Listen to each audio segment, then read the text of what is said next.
লাভ ক্ষতির চমৎকার একটা প্রশ্ন আমরা দেখতে পাচ্ছি। দেখেন, এই প্রশ্নটা মানে দেখতে একটু কেমন বিদঘুটে লাগছে। কিন্তু আমরা যদি বুঝতে পারি, একদম রসগোল্লার মতো মনে হবে। তো এটা শুরু করার আগে একটা ঘোষণা দিচ্ছি, সেটা হলো অনলাইনে একদম নতুন একটা ব্যাচ শুরু হয়েছে অলরেডি।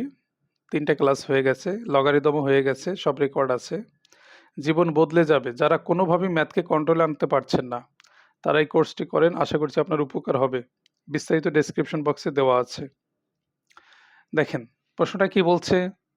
এক ব্যক্তি একটি দ্রব্য ৪,০০০ টাকায় বিক্রি করায় তার কিছু ক্ষতি হলো। যদি সে দ্রব্য ৫,০০০ টাকায় বিক্রি করত, তাহলে তার যত টাকা ক্ষতি হয়েছিল তার ৬৬.২/৩% লাভ হতো। দ্রব্যটির ক্রয় মূল্য কত? আচ্ছা, পাটিগণিত মজার বিষয় হলো একদম ওয়ার্ড বাই ওয়ার্ড করতে হয়। তাহলে ম্যাজিকের মতো কাজ করবে। দেখেন, একদম প্রথম অংশ নিয়ে আমরা একটু ভাবি। ৪,০০০ টাকায় বিক্রি করায় তার কিছু ক্ষতি হলো। আমি ক্ষতিটা ধরি এক্স টাকা।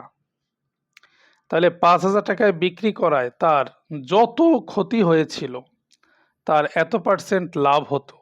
আচ্ছা, তাহলে আমরা একটু বুঝে বুঝে করি। তো আমি যদি ধরি যে ৪,০০০ টাকায় ৪,০০০ টাকায় বিক্রিতে ক্ষতি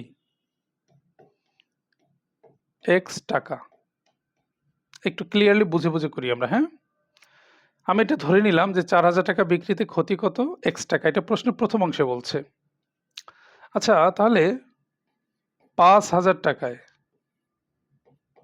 বিক্রিতে প্রশ্ন বলছে লাভ কত? লাভ। দেখেন, প্রশ্ন বলছে যত টাকা ক্ষতি হয় তার এত% লাভ হয়। ক্ষতির সাথে কিন্তু এই পার্সেন্টেজের একটা রিলেশন আছে। যত টাকা ক্ষতি হয় তার এত% লাভ হয়। তাহলে ক্ষতি হয় এক্স টাকা, এর সাথে গুণ হবে ৬৬.২/৩%। ক্লিয়ার? দেখেন, আমরা জানি ৩৩.১/৩%, আমরা জানি এটা মানে কি 1/3। তো এর ডবল হচ্ছে ৬৬.২/৩%, তাহলে এটা হবে 2/3, 2/3। তাহলে x ইন্টু 2/3। তাহলে ক্ষতি হয়েছিল এক্স টাকা, আর ৫,০০০ টাকা বিক্রিতে লাভ হয়েছে 2x/3 টাকা। এ পর্যন্ত আমরা আশা করি ক্লিয়ার। এখন একটা বিষয় একটু দেখি, ক্রয় মূল্য কত হবে। দেখেন, ৪,০০০ টাকায় বিক্রি করায় যদি ক্ষতি হয় এক্স টাকা, তাহলে প্রথম ক্ষেত্রে ক্রয় মূল্য কত হবে? প্রথম ক্ষেত্রে ক্রয় মূল্য, দেখেন যেহেতু ক্ষতি হয়েছে। আচ্ছা, ক্ষতি কখন হয়? যখন কেনা দামটা বেশি হয় তখনই তো ক্ষতি হয়। তাহলে প্রথম ক্ষেত্রে ক্রয় মূল্য হবে ৪,০০০ যোগ এক্স টাকা। ক্লিয়ার? দ্বিতীয় ক্ষেত্রে ক্রয় মূল্য কি হবে? যেহেতু লাভ হয়েছে, দেখেন ৫,০০০ টাকায় বিক্রি করায় লাভ হয়েছে। যেহেতু লাভ হয়েছে তার মানে কেনা দামটা কম কম ছিল। লাভ কখন হয়? যদি কেনা দামটা কম থাকে তখনই তো লাভ হয়। তো কম মানে কি মাইনাস করতে হয়। এই কারণে আমরা ৫,০০০ থেকে মাইনাস করব 2x মাইনাস 3 টাকা। আশা করি এই পর্যন্ত ক্লিয়ার। তো দেখেন, যেহেতু এখানে দ্রব্য একটা, এটা যে দ্রব্যের ক্রয় মূল্য এটাও তো সেই দ্রব্যের ক্রয় মূল্য। এটা যে দ্রব্যের ক্রয় মূল্য এটাও সেই দ্রব্যের ক্রয় মূল্য। কেনা দাম তো একই, সো এই দুইটা ইকুয়াল হবে। ইকুয়াল বলা যায়। তাহলে অ্যাকর্ডিং টু কোশ্চেন বলা যায়, তাহলে যেহেতু ক্রয় মূল্য সমান, সো আমরা এই দুটো ইকুয়াল বলি। ৪,০০০ প্লাস এক্স সমান ৫,০০০ মাইনাস 2x/3। ওকে, এক্সকে এক জায়গায় করি, এক্স প্লাস 2x/3 সমান ৫,০০০ থেকে ৪,০০০ মাইনাস করলে হবে ১,০০০। তাহলে এক্স ৩ লসাগু, 3x আর 2x মিলে কত? 5x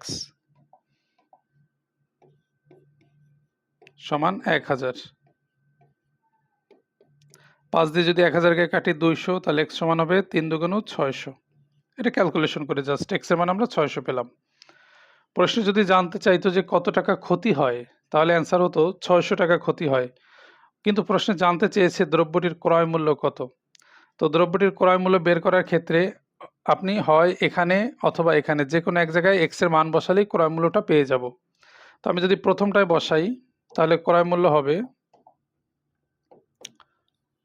হবে 4000 এর সাথে 600 যোগ, ঠিক না? তার মানে 4600। এটাই হবে এ প্রশ্নের অ্যান্সার। এভাবে দেখেন, ধরে ধরে যদি ম্যাথ শিখতে চাই তাহলে এই পেজের সাথে লেগে থাকতে হবে। ওকে, ম্যাথ আসলে মজা যদি যায় বুঝা। তো ভিডিওটি কেমন লাগলো কমেন্টে জানাতে পারেন। আপনাদের প্রত্যেকটা কমেন্ট এই পেজের জন্য গুরুত্বপূর্ণ। আর যদি মন চায়, কৃপণতা না করতে চাই, তাহলে এটা শেয়ার করে রেখে দেই। যতবার দেখবেন ততবার আপনার বেসিক ক্লিয়ার হবে, কনসেপ্ট ক্লিয়ার হবে, হ্যাঁ, মেন্টালিটি স্ট্রং হয়ে যাবে। তো সবাইকে অসংখ্য ধন্যবাদ।